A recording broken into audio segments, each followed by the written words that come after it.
Grand Rising, sisters and brothers, brothers and sisters. How are you guys doing this morning?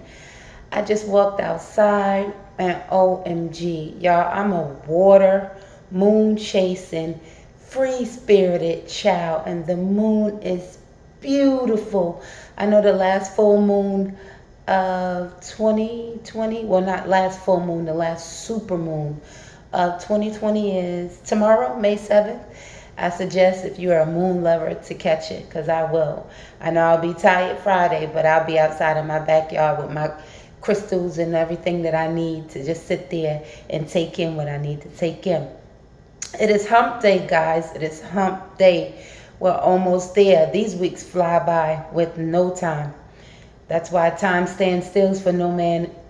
Time stands still for no man or no woman. I pray that you guys are up and not down. And I pray that if you are down, you find your way back up. Motivational Wednesday. Message this morning. Yeah, it's kind of heavy. Quick story. Everything that you've been through in life, if you just sit back and pay attention, just close your eyes and sit back. I can't speak for nobody else. I can speak for me. Everything that was meant to happen happened for me to be doing this right here. Everything, every choice that I made on my part that took me through pains, I learned from them. Those situations helped me remove myself out of bondage, because I want to live, not just live and walk around and say, oh, I made it, or and I'm just not fully being who I'm intended to be. So I got my ball of fire on. I am Goku. Everything inside of me is on fire. And I don't care who don't like it. And I don't care who tell me I should stop. None of that matters, because I know what was planted in me. And I know what must grow. And I will bear the fruit of my tree. I will make my mark on this world. My name will be known. That's how I want to live. And it has nothing to do with the money. That's another confirmation for me. But let me get to the story and I'll tell you about that. Confirmation has been hitting me so hard within these last couple of days. I mean, back to back within a lot of things. A lot of posts that I was seeing. Anything and everything that I could think of was coming at me and was hitting me. My brother, my oldest brother, passed away 11 years ago. April of this year made 11 years.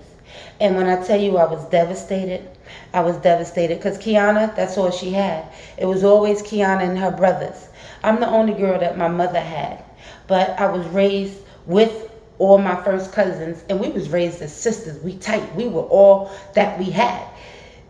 Our parents, our mothers and our aunts and our uncles, our people was lost. They were going through whatever it is that they was going through, and so we had to fend for ourselves. So we always had each other, and I just always had my brothers. So imagine your brother collapses. They gave him 72 hours critical. They gave him 72 hours critical.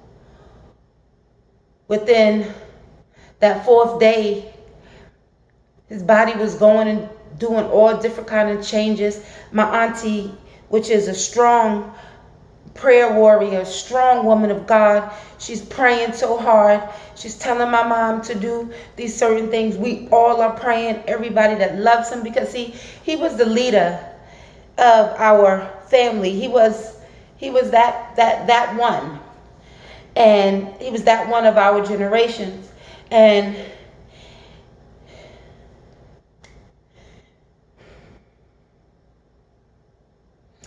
imagine One of your brothers locked up. You're the next in line.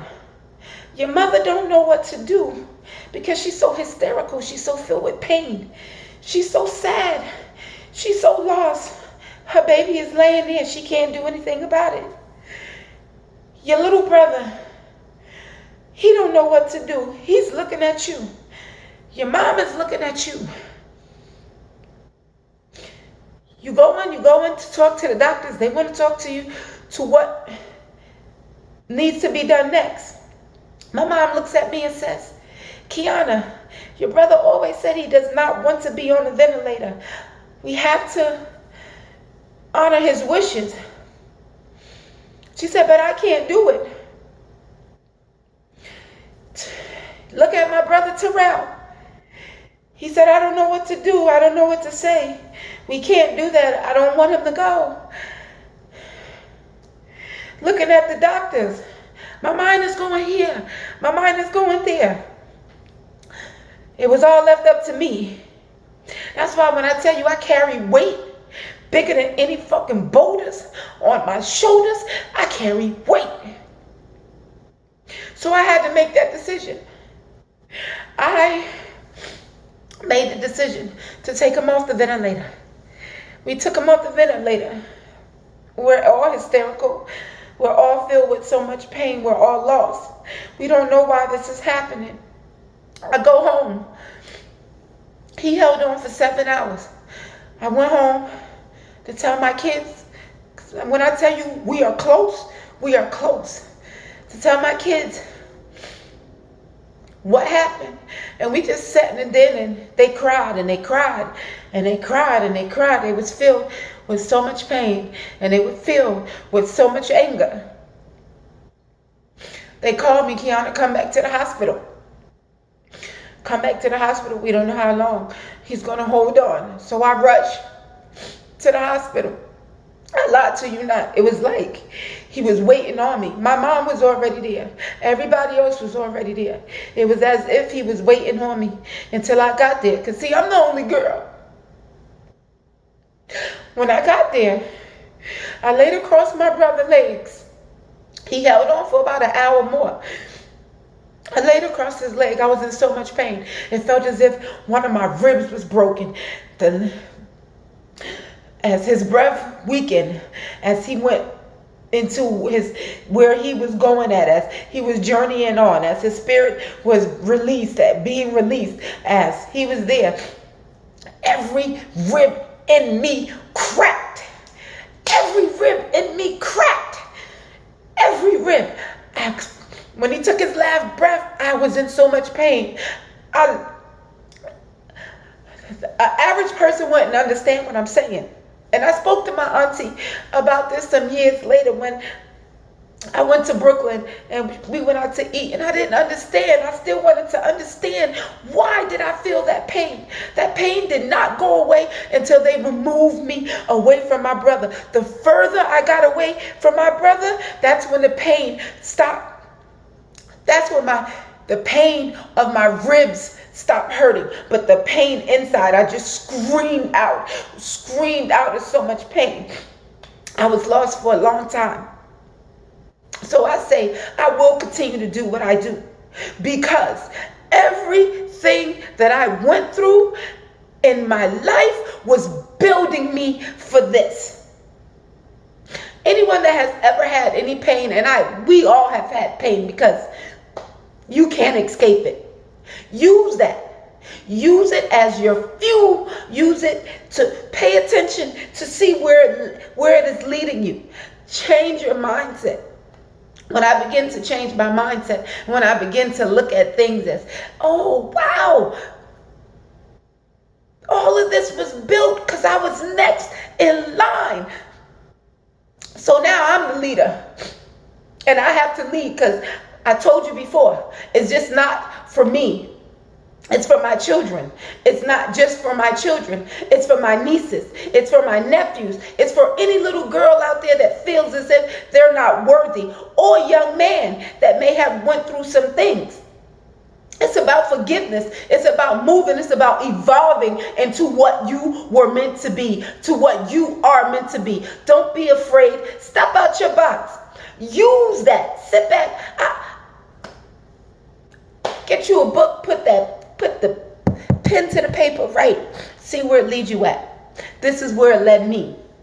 This is where it led me. It led me to what was planted in me. That seed was already there. Only thing I had to do was get there and find it and water it. I'm released from all of that bondage. I'm Goku.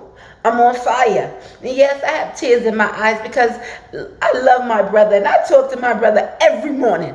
Every morning he's sitting right there beside my bed. I get up and I talk to him every single day. My ancestors did not want me they didn't want me to make the same mistakes that they did. And living in all this pain and not becoming who I am, not bringing out my full potential, not going 5,000 trillion, setting every micro being in me on fire and utilizing it. So I do this for them also. Release the bondage. It's all right to be who you are. Don't be afraid. I pray that you have a blessed day. I pray that you stay up, not down. If you find your way down, I pray that you find your way up to the light. Don't give up. Remember, time waits for no man or no woman. And when you get it, it's no need to sit idle. Take off and move your fucking feet. Have a blessed day. Peace.